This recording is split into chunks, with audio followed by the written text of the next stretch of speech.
Welcome to the Shoulda Bet More podcast presented by Gold Boys. Coming up on the show, Jonathan Von Tobel of VSiN will join us. We'll talk some summer league, some college football, some NFL, maybe talk some Olympics basketball. I know he's got some long shot bets, not only in the summer league, but in the Olympics in terms of the basketball. So excited to talk to JVT. I'll start with some baseball here, taping this as the games are going on Thursday.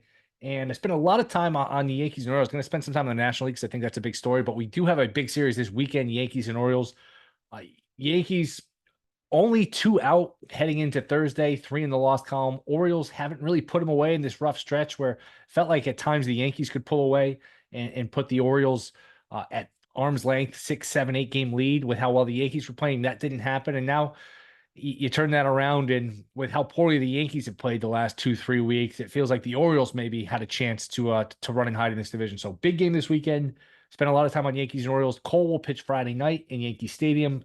TBD for the Orioles. So Cole has not looked like Cole of last year. 6.75 ERA. And a lot of that was one game against the Mets where he just didn't have it. He's been okay in the other games. He's been good. He hasn't been great. If you take out the Mets game, which look, it's 4 games, you can't just throw out one game. But maybe you figure, hey, we're home. We got Cole. If you can win that game and figure out a split, maybe the next two, and or hey, you start to get greedy and think, hey, this is where we turn around if you're the Yankees. That's at least how you're thinking. But Yankees have a big test because the Orioles have really played well against them. 5-2 this season. The Orioles are against the Yankees, and this is a series where if things hold and it's 2 going into the weekend and Baltimore wins all 3 and it's 5, or the Yankees can win all 3 and they take the lead, something like that, where, I mean, chances are one of them is going to win 2 out of 3, but a big weekend, a big series. So that's the American League. We'll keep an eye on that. We spent a lot of time on that, but I want to spend some time on the National League because I don't know if enough is being made of how beat up the Dodgers are with this Dodgers Phillies series taking place this week. And again, that game is being played right now. Phillies won the first 2. This Dodger pitching, I mean, look at the pitchers they have hurt. And Glasnow, Yamamoto, Bobby Miller, who's now in the minors and clearly not the same. Walker Buehler, who might be just shot. Tony Gonsolin, who made the All-Star team a couple years ago. It's not even counting Ohtani, who as a pitcher is hurt. Obviously, he can still hit. They're all sorts of beat up. Kershaw. Oh, I don't think I mentioned, by the way, just first ballot Hall of Fame, one of the best pitchers ever. I know he's not that anymore. They have like 8 or 9 guys. Their pitching stinks right now. Lind and Knack and Yarborough and all these rookies you never heard of. They are really piecing it together. Now they're going to win the division just because they're so overwhelmed with talent, and they'll get some of these guys back eventually. Think it's almost like they gotta have like 15 starters and hope that 5 are healthy and 3 or 4 you can slot in the playoffs. It's amazing. You got to figure it's something in the training, something in the mechanics where all of these guys get hurt. It can't be a coincidence. I know there's a lot of pitching injuries, but to me, the Phillies are clearly the favorite to come out of the National League. That's nothing groundbreaking. It's a great lineup. They've got good starting pitching. It's not a perfect team. Are they great at the back end of the bullpen? Or I mean, look, you can always quibble with some of the things, but they are a really good team. I thought they were going to make the World Series last year. They're up 2-0 on Arizona. They're up 3-2 going home to Philly. I'm still shocked they lost to Arizona those last 2 games like they did, but they do have a home field that matters, even though last year it didn't. And really last year they're up 2-0 on Arizona, and they led in game 3 and game 4, let them both get away, won game 5. Just shocking the way they let that series get away. But they, to me, are the clear favorite. Now, the Dodgers are going to look different in a couple weeks, a month or so, where they're going to trade for somebody you think at the deadline. They're always going to trade for somebody, and they're going to get some of these guys back. But right now, you have to take into account, hey, it's baseball, it's small sample, postseason, anything can happen in this new format. The Phillies look like they're in good shape. They are a clear clear favorite to come out of the National League. The other story is Skeens. Skeens is now 12-1 in some book, 12-1 at FanDuel, 14-1 at DraftKings. He was 100-1 like 10 days ago. I believe I mentioned that. One of these shows, either on this podcast or one of the other ones, it might have been, it was on a Saturday where he pitched a couple weeks ago where there was a big movement. I was thinking, you know what, 100-1 is worth it. I still don't think he's going to win. Sale and Wheeler are both slightly over plus money, and give credit Jason Weingarten. He was on this podcast February, March, when we were doing baseball previews, and said, hey, Sale at 40, 50-1 is not a bad bet. He did recommend that. So, hey, that doesn't mean it's going to win. He could still get hurt at any time. He could still get beat by Wheeler, but that's a bet you'd obviously want to have in your pocket. And Wheeler says he's going to make his next start, but he's dealing with, like, I guess, a back issue where he came out of the game early. So Skeens is at least in the mix for the Cy Young. You could say, hey, they're going to shut him down. The team isn't good enough. He's a rookie. There's plenty of reasons why he can't win, and I don't think I'd bet it at 12-1. But my goodness, this kid is a phenom. 7 no-hit innings. He the pitch count got him at 99 pitches. They weren't going to force him for the eighth. They do win the game 1-0. The team's not good around him, can't hit.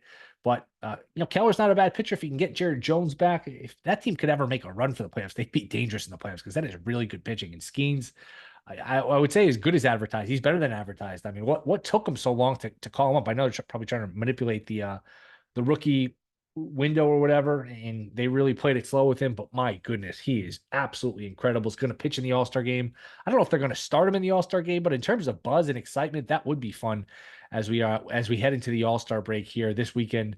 And then Monday, the Home Run Derby. Tuesday, the All-Star game. I still like the All-Star game. I wish they would wear their uniforms in the game, the team uniforms. I think that makes it more fun, just more visually appealing. But I do still like the All-Star game. And we'll see if Skeens, I don't think they'll start just because he's a rookie and you probably give it. Well, it's interesting. If Wheeler and Sale pitch this weekend, maybe you do give it to Skeens. We'll see. But Skeens is very live for the Oregon. I don't know if I'd bet it at 12-1, at 14-1. That's one where you probably missed the window, and there are a lot of things working against him, but he has really made a statement, and he is absolutely in the mix to win this award. If you pitch like this the rest of the way, and this is an unsustainable pace, I would expect, but hey, 6-7 shutout innings with 10 Ks pretty much every start, 8 Ks, 10 Ks, 1 run, no runs. It's hard not to give it to him, especially if these pitchers start to keep getting hurt.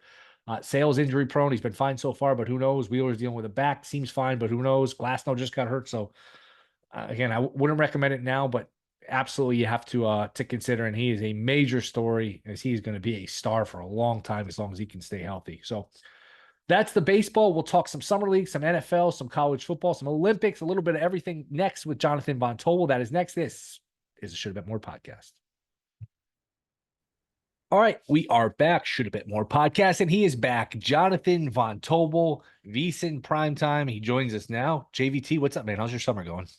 It's going good. I just got back from vacation, so it was nice. Spent some time out in California, gotten some sun. I'm really trying to embrace this summer. You know what I mean? So shaved head, losing weight, getting tan, trying to do the whole thing. You know. That's the other thing too. I just mentioned, yeah, we got a little haircut. You do look thinner too. How much weight have you lost? I think I'm about 32, 33 pounds, something like that. Yeah. So Wow, it has been quite the journey. I've been trying to earlier today, I put on the sauna suit and I went out for about like a 2-mile walk in the heat. So you've been trying to do everything, trying to best Dustin, who is out on vacation and hopefully piling in the gumbo and whatever else you eat out in Georgia. I don't know what the delicacy is. Yes, Dustin Sweetelson, who is your coworker, our coworker. He's been on this podcast before. JVT and Dustin have a little weight loss competition. So I think just by looking at you, you're the favorite right now. But let's start here. I guess we'll start with Summer League. You're good at dissecting these rosters. You did a deep dive on these rosters. There are future odds up, which I think is fascinating. And this league has come a long way. The quality of basketball is not always great, but hey, look, we can bet on it. And Utah and Golden State are the short shots at 7-1-ish, Grizzlies 9-1, and then you go all the way down to like New Orleans, who's 150-1. Is there any value on any of these teams? Yeah, so I think it's fair to start too with what I kind of look for in some of these teams, right? Which is I have like 3 criteria that I generally look to evaluate rosters for. And it's the first and foremost, I think the most important criteria is second year, third year guys who have played in NBA games. You know, there is such a difference in playing in NBA regular season action, postseason action, and then playing in these summer league games. Everything's slower. The competition level is a lot lower.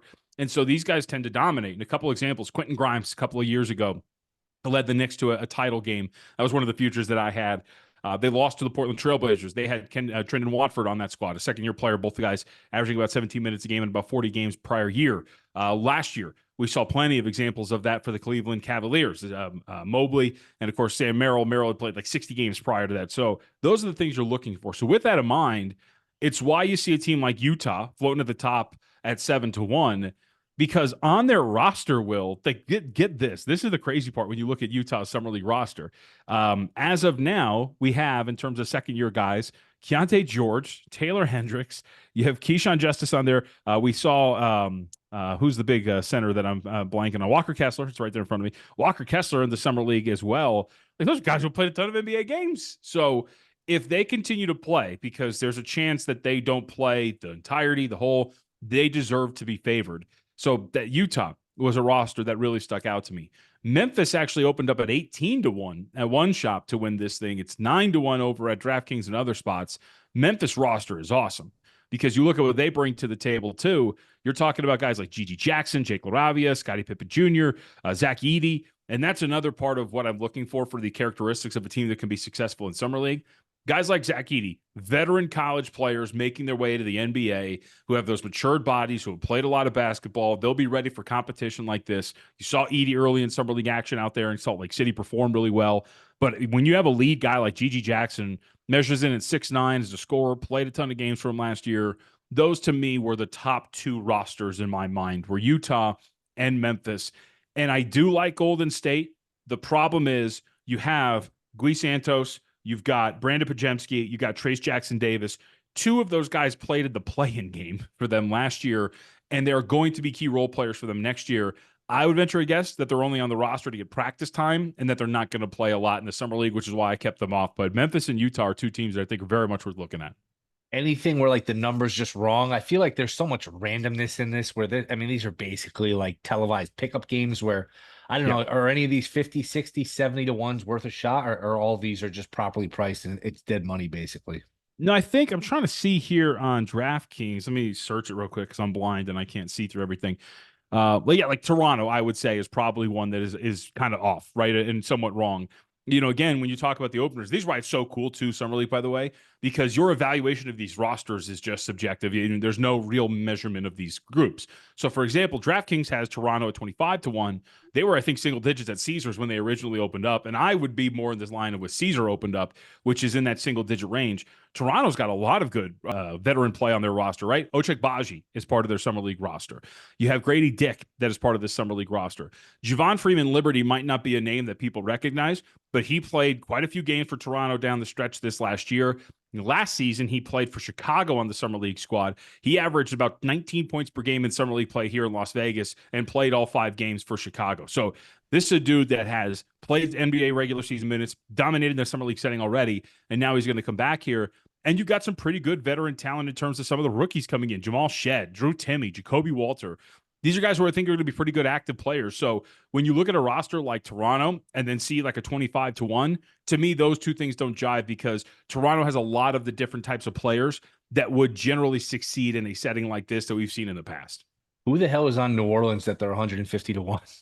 I haven't seen an officially announced Summer League roster yet. So I think that sometimes what you'll see, especially with teams like New Orleans, the Knicks are doing this too, where you'll get like a team that fancies itself a contender that doesn't have a lot of young guys. Well, they'll just sign a bunch of like rookies and or second-year dudes and just be like, let's just roll these guys out there because we need to have a team out there in Las Vegas. And it's not really guys that they have a stake in drafting or developing or anything like that. So I think it's generally what you're going to see from the Pelicans. I haven't checked today. I checked yesterday, so I haven't seen their roster as a whole. But I would venture a guess because they're one of the last few rosters that has yet to be officially announced. Milwaukee as well, as I mentioned, the Knicks.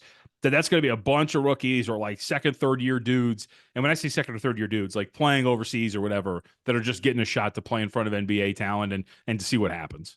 Do you bet a lot of this game to game?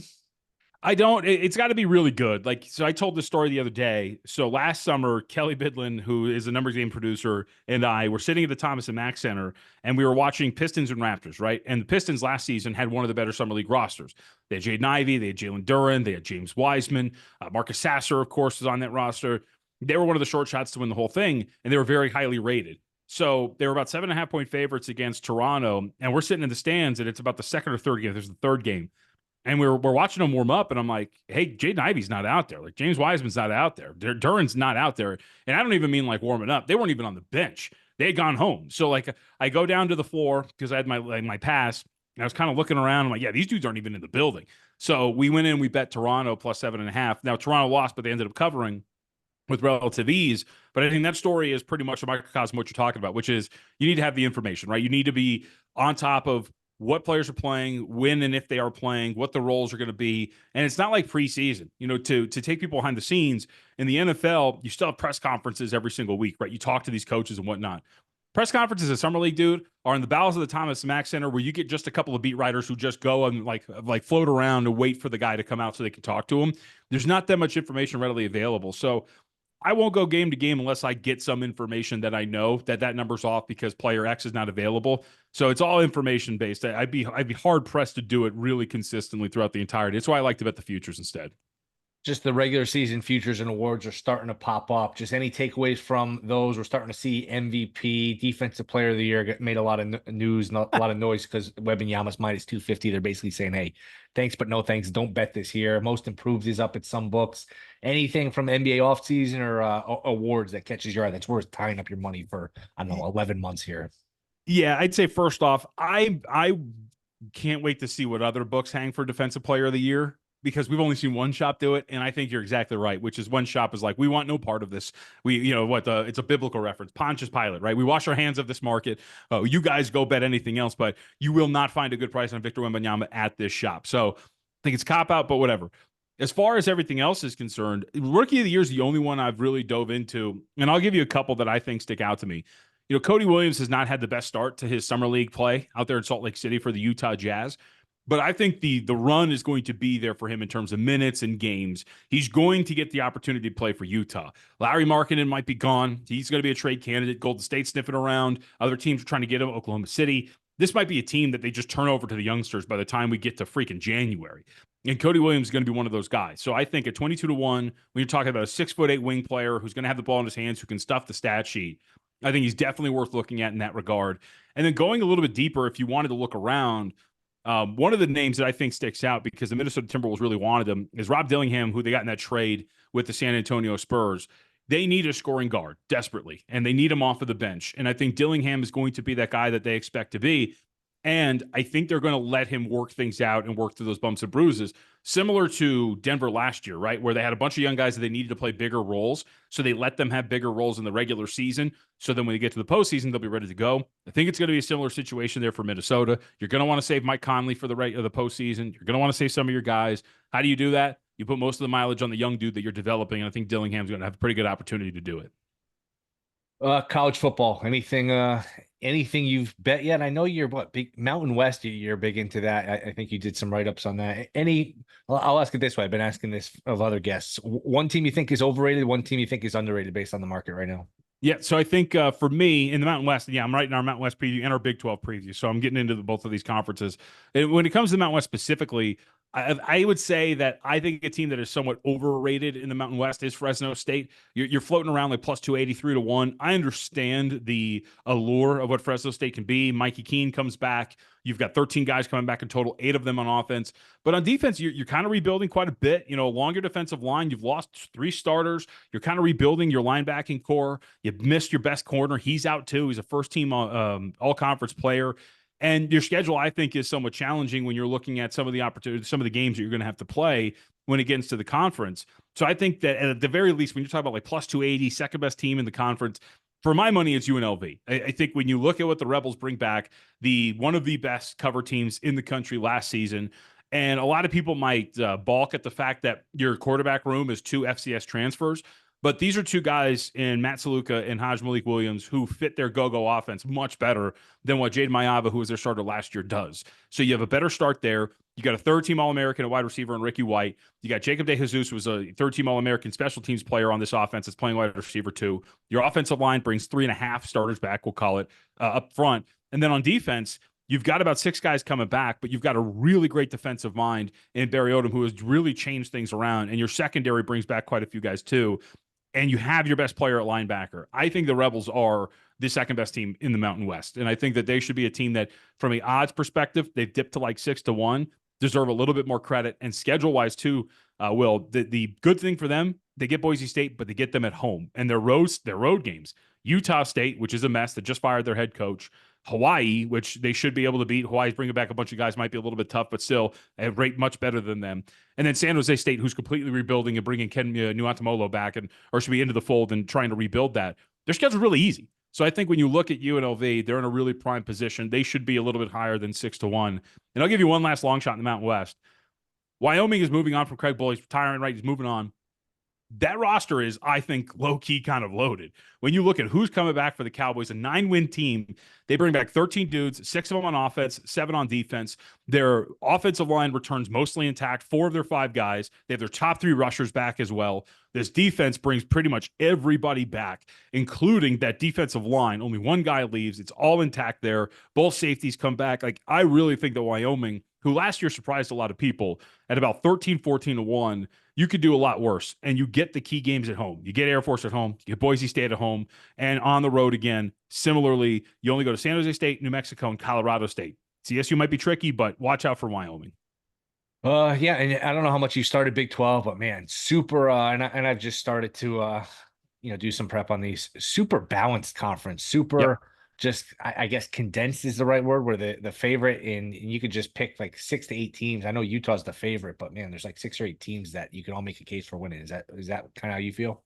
Yeah, I would agree. I think, I keep saying like I kind of draw, like I would agree with the market where the dotted line, if you will, is right around that TCU mark, right? TCU's in the range of like 18-1. You don't even look like TCU.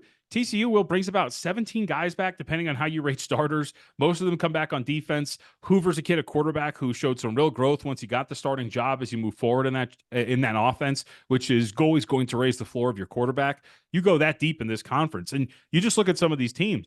West Virginia, Iowa State, Arizona, Oklahoma State. These are all teams that bring back double-digit starters and like high double digits. We're talking about near 20s for a lot of these teams. So I would agree with you, but I'll say this. I think the one team that I've really come around on and actually made a really long shot wager on their quarterback to win Heisman is Iowa State. Iowa State's got 19 guys coming back. Their schedule is really, really manageable. They get the two big dogs, Utah and Kansas State, the last 2 weeks of the regular season. The other challenging spots, the mostly, are going to be like Baylor, West Virginia. It's going to be a schedule that I think really works for them. And you could be looking at an Iowa State team going into the last 2 weeks of the season that realistically is sitting on 1 or 2 losses, and they could win those 2 games. So when you look at that and the fact that if they get a key win over Iowa in the early portion of the season, Rocco Becht, who in the last 5 weeks of the regular season, 4th highest rated passer in the Big 12, 10 touchdowns to 2 interceptions, showed a lot of life. These skill positions look really talented. He was 1,000-1 to win Heisman over at Circa. So I took a little bit of a shot at that because I was like, you know what? There's a potential he's a starting quarterback for a 10-win team that could win a conference and go to the playoff. There's a lot worse bets to make, I think. I might have to tail that just because, hey, what's the line from the office? Anything at 1,000 or somebody gives Yeah, you right. 10,001 odds on anything, You take it. you take it. It's funny. I had Bear on Monday and I asked him same thing, overrated, underrated. He picked Iowa State as his underrated team. Yeah. There's a lot to like about him, man. Like they bring back a ton. And if Becht is going to be good, right? Like I think that's going to be something where you look at this conference and it always cannibalizes itself. But you even look at the top, right? Like I get it, Cam Rising's a million years old, but the offensive line is not intact. It's being rebuilt, and he was oft injured. K-State looks like it's got a lot, but their returning production is at running back. Their offensive line is getting rebuilt, and you have a true sophomore quarterback. Anything could happen there. And then you get to the other side where Oklahoma State, that was one of the worst defenses in the country in key categories. So what if that turns out? And by the way, Alan Bowman can't stop committing turnover-worthy plays. He puts the ball in danger a ton. I could poke holes in all these teams. UCF was I think they were 125th against the run by EPA standards last year. It's not getting any better. So you just kind of go down the list. Jalen Daniels, is he going to play more than 4 games for Kansas? So I think when you kind of start to poke holes and really look at the Big 12, Iowa State at either 10-1 to win the conference and doing some other stuff with the Cyclones, it makes a lot of sense to me. You had anything lately in NFL? No, I think the NFL I've really kind of held back on. The one thing that I did, I don't know if I talked to you about this, was Anthony Richardson to win Offensive Player of the Year for the Indianapolis Colts. He's floating around 40-1. UNLV's own Shane Steichen, head coach of the Indianapolis Colts. I believe in him, man. Like what he did with Gardner Minshew in that offense last year to be a dropped pass away from the postseason was very impressive. And I think that barring health, and that's a little bit of a concern, right? Because they were at OTAs and he was a little dinged up, and they say he's going to be ready for training camp. But if he can stay healthy, the ability of Anthony Richardson is off the charts. And in that offense, you could see him adding it on the ground, doing it through the air, scoring a ton of touchdowns, and having a team that looks really, really solid in a lot of different positions in the playoffs. And he would be a really big part of that at about 40-1 to win it. I think that there was worse bets to make out there too. So I took a little piece of him just to have something to root for the Colts. All right, I wasn't expecting that one. That's not bad. Offensive Player of the Year is a weird one where I went back and looked at it like the last 10 or 15 years. There was like I don't know, a 5-6 year stretch, I think 2013, 15, 16, 18, where the MVP was also the Offensive Player of the Year. But the last 5 years, it's diverted into like best non-quarterback, where it's like best running back or receiver. But who knows? It's so open for interpretation that I don't know. Maybe there is value on some of these quarterbacks. Did I hear you're taking Olympics? Are you betting the Olympics? Yes. Yeah, I bet France at 14-1 to win gold in basketball. Oh my goodness. France. What? Are You're you not a still big going fan to root of. against the U.S.? This is upsetting. No, I look, Not only that, I'm going to root for Rudy Gobert, huh? Like, it gets even worse. No, I think as they call it, les blues. So what's been fascinating, I don't know if you've been tracking this at all. So Victor Wembanyama's on the roster, Rudy Gobert's on the roster. They're playing them together. So like you oof. have both of those dudes on the floor just clogging up that space. Wembanyama is a help defender in this regard, so he's going to block a ton of shots. I don't know how you're going to get to the rim on this team at all when you have those two up front. You got Bilal Coulibaly, who's about 6'9", with a massive wingspan, who you can play on the wing and play defensively too. They've got 40% three-point shooters on the roster. I think when you look at them offensively, their big issue is where are you going to get guard play, because that's one of the big problems. Their starting point guard is really, really small. And actually, he might not even be their starting point guard as we get to the games. But Andrew Albisi is about 5'10", 170, so he's really small. That's going to be a problem. Frank Ntilikina is also a candidate to start a point guard. We know how his offensive game looks, but he's a really good point of attack defender. Then you also have on this roster Evan Fournier, Nick Batum. These are guys who are respectable shooters and decent defenders who are going to have two guys behind him, and Wembanyama and Gobert. They're going to be awesome. So when you factor all that in, for me, the fact that the format pretty much guarantees that they're going to get to the knockout stage and they have home court because this is in Paris, I thought at 14-1 they were worth it. And I also rate them better than Canada. You know, we're going to watch this later today, but in FIBA basketball, Will, like you need depth at center and you need size. And the one thing that Canada does not have is reliable size and play at the center position. And that kind of got me off of them. I know they finished third at the FIBA World Cup, but all the rosters around them are much better. When Wembanyama didn't play for France in the World Cup last summer, I thought all of that dictated that at 14-1 it was worth it for the home nation. Boris Diaw still on the French team? We're past. No, he's not. No, he's not. But I think what was there was a name that really like Dusan Ristic is still playing for Serbia. You know, you got some names out there Yeah, that are you get still there. some blasts from the past. How good is Flag? If you watched or heard about Flag, I know he tore it up supposedly at practice. The incoming freshman for Duke, who's supposedly going to be the number one pick and just the real deal. Yeah, I mean, I haven't seen more than what anybody else saw in all the footage, right? But I'll tell you this: what I watched, what stuck out to me is, you know, usually when you see these kids, like I'm expecting Chet Holmgren body, right? Like Chet Holmgren was just like sticks and limbs and probably like 90 pounds soaking wet coming into Gonzaga. If you look at Flag and you look at him in comparison to like some of those NBA guys on the floor, he's like a stout dude given his size and the fact that he's only 17. So he's kind of already got some girth to him. That was to me the most surprising thing. Generally, you see those teenagers look gawky and weird. He does not look like that at all. He's got really good size and physicality, and he was going up with Bam Adebayo, Anthony Davis, and he was holding his own. And I thought that was really, really impressive. Yeah, the tanking will be epic this year. Wizards, Yes. Bulls, Nets. There will be a handful of teams that You want a dark horse candidate? let me guess who your dark horse candidate's gonna be. Dark horse candidate. Huh. Let me think here. Actually, let me double check. Hold on. Clippers don't have their pick, and that would be mean to say the Clippers. Go ahead, just tell me. Well, it was going to be the Clippers, actually. I got to double check, though, because they say I don't know if they have their first round pick for this year, because that's the tough part. I don't think they do. I don't think they do. Let's see. OKC has the right to swap the 2025 first round pick. That's There's a ton of different stuff. Yeah, none of it's very good. Is it? No, it's not.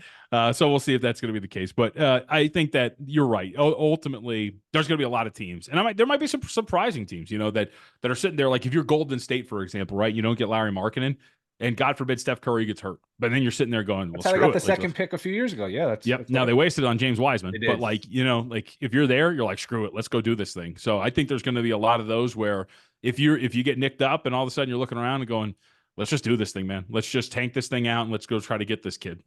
Yeah, Clippers. I mean, I don't even know what they do.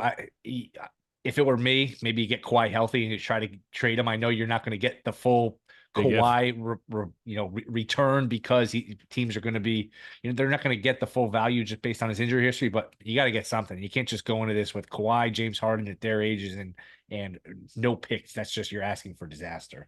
No, I mean I think you're right, and like I think we talked about this today on Primetime. Because we talked about the fact that Kawhi pulled out of the Olympic Games. You know, he's not playing anymore because he's got this sore knee. And I think their floor on defense is actually going to be really high because their defense, I think, is going to be pretty good. You know, you have Kawhi, you got Derek Jones Jr., Terrence Mann's a decent defender. You got good pieces coming off defensively off the bench. So I think defensively they're going to be fine. It's just when Kawhi doesn't play, I don't know where you're getting your shot creation from outside of James Harden. Like, there's not that much on this roster at all when it comes to creating looks on offense. And that could lead to, I think, a pretty rough season. So I don't know what they're going to do, especially if he's not healthy, because he's going to miss time. I've got a better shot of hitting my Rocco Becht 1,000-to-1 Heisman than getting Kawhi Leonard to play 75 games in the season. Like, that's not going to happen anymore. So it's going to be really rough to see, because I think they've got some real potential on defense, but their offense could be middle of the pack, if not below. Like we're talking like maybe 20th in offensive efficiency, especially in the time that Kawhi misses. Yeah, season win totals are going to pop up soon. That's what I'm looking at. I'm expecting it to be like 39-40, because I think they were 44.5 last year. You got to dock like 3 wins for George. I just think, look, Kawhi's going to miss 25 or 30 games, and then it's Harden show, and then you just I just think there's maybe a 10 or 20% chance they trade Kawhi too. And look, a team like the Lakers would get desperate. I don't know if you could make the money work. But I mean, LeBron at the end of his career, whatever picks they have, and look, the 2 Lakers unprotected picks are pretty valuable picks. So maybe that's a road they can down. Maybe you can find a team that's desperate and get something back. Yeah, I mean, I think that's maybe the best way to go. I mean, who knows, man? Like, I think it's somewhat worrisome, and it's somewhat sad too. I mean, like, I'm a Clippers fan. I'm also a basketball fan. Pete Kawhi was among Yes. some of the best players we've ever seen on both offense and defense, and this dude just cannot get that knee right, and that's the worrisome part, right? It's not like I'm a Clipper fan and I will be a defender. As much crap as Paul George gets, when you saw the time that he missed as a Clipper, a lot of it was some bad luck. It was going up for a rebound and Lou Dort falls into your knee and hyperextends it, right? It's like little things like that. For Kawhi, it's the same issue. It's the knee that tore his ACL, and it's the degenerative quad and all these sort of things. It's a reoccurring issue that looks like it's putting his career in peril. And that's the part that sucks. And that's the part that also waters down the issue with if you're going to get something from him at the end of this 3-year deal that he's now on. Yep, no doubt. JVT, appreciate it, man. Let everyone know where they can find you. At me, JVT, up on Twitter, VSiN Primetime. It's going to be, what am I on? From 6 to 9 Eastern time. I'm going to be on Follow the Money all next week, and there's some chaos, but we'll be back to regularly scheduled programming in a little bit. And then, VSiN.com. I write up pretty much every single day. Appreciate the time, man. We'll do this again soon, hopefully. Yep. Thanks, man. Appreciate it as always. All right, that will do it. Thank you to Jonathan Von Tobel. We will be back Monday. Rate, review, subscribe. See you Monday.